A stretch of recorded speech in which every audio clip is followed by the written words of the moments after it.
কিন্তু সাকিব বাংলাদেশের একটা নাম। আমার কাছে মনে হয় যে সাকিব মানে বাংলাদেশের একটা ব্র্যান্ড, যে দুনিয়ার বেশিরভাগ দেশেই দেখবেন এখন যারা যারা ক্রিকেট প্লেয়িং কান্ট্রি সাকিবের নামটা জানে। বাংলাদেশ মানে সাকিব নামটা জানে, ও বাংলাদেশ সাকিব এই হয়তো বলে।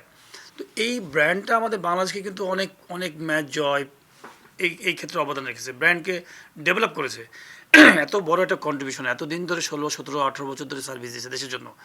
কোথাও না কোথাও মানুষ তো ভুল করতেই পারে, চলার পথে আপনি তো কোথাও না কোথাও ভুল করবেন। সেই ভুলটা ভুলের জায়গায় রাখেন, যারা ভুলের জায়গাগুলো দেখবেন তাদেরকে দায়িত্ব দেন, তারা তার সাথে দেখুক। কিন্তু খেলার জায়গা ক্রিকেট বোর্ড আমি মনে করি খেলার জায়গাটা দেখুক, যে তাকে সুন্দর সম্মানের সাথে কীভাবে খেলানো যায়, তাকে সুন্দর কীভাবে ধরেন তার পজিটিভ জিনিসগুলোকে নিয়ে আসা।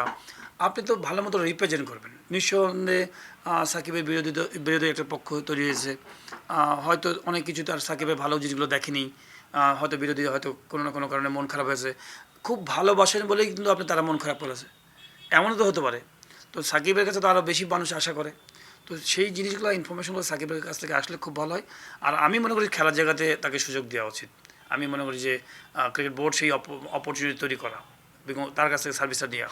অনেক মানুষই হয়তো বলছেন, দেখবেন যে ফেসবুকে সোশ্যাল মিডিয়াতে দেখবেন যে বলছে যে বাংলাদেশের সব কিছুতে বন্ধ, ক্রিকেট বন্ধ করে দিয়ে এইরকম খেললে বন্ধ করে দিয়ে ক্রিকেট বন্ধ করে দেওয়া উচিত ইন্টারন্যাশনালি। এরা ক্রিকেটকে ওনারা কিন্তু খুব ভালোবাসে, হয়তো মন থেকে খারাপ হওয়ার কারণে এই কথাগুলো বলছেন। কিন্তু তার মানে এই না এই আপনি ক্রিকেট বন্ধ করে দেবেন। ক্রিকেট বন্ধ করলে কি আলটিমেটলি লাভ হবে? এইখানে তো ক্রিকেটের যে টাকাটা আসে সব তো বিদেশ থেকে আসে।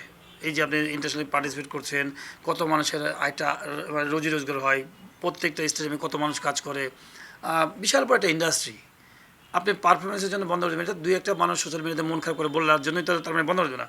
তো সাকিবের ব্যাপারটাও কিন্তু আমার কাছে মনে হয় যে এই বেশ কিছু মানুষ হয়তো সোশ্যাল মিডিয়াতে অনেক নেগেটিভ কথা লিখেছে বা প্রোটেস্ট করেছে, তার জন্য আপনি ক্রিকেট বোর্ড ম্যানেজমেন্ট আমার কাছে মনে হয় যে ডিসিশন নিতে ভয় পেলেন। তাহলে তো 2 দিন পর তো সোশ্যাল মিডিয়া তো অনেক স্ট্রং এখন। সোশ্যাল মিডিয়াতে আপনার টিম বানিয়ে দেবে।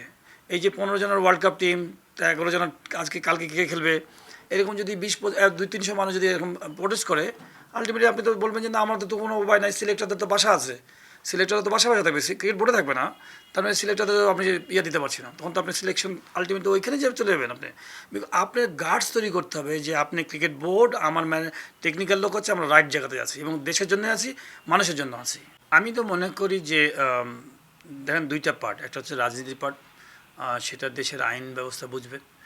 যদি সে করাপশন করেই থাকে, তার নামে যদি কেস হয়ে থাকে, সেটা আইনগত ব্যবস্থা যেগুলো আছে সেগুলো তো থাকবেই।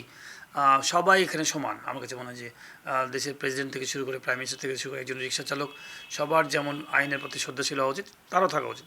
কিন্তু ক্রিকেটের জায়গা থেকে যদি আপনি দেখেন, আমার কাছে মনে হয় সাকিব যে কাজগুলো করেছে ক্রিকেট থেকে, আমাদের দেশের যে এত জনপ্রিয়তা অর্জন হয়েছে দেশের বাইরে,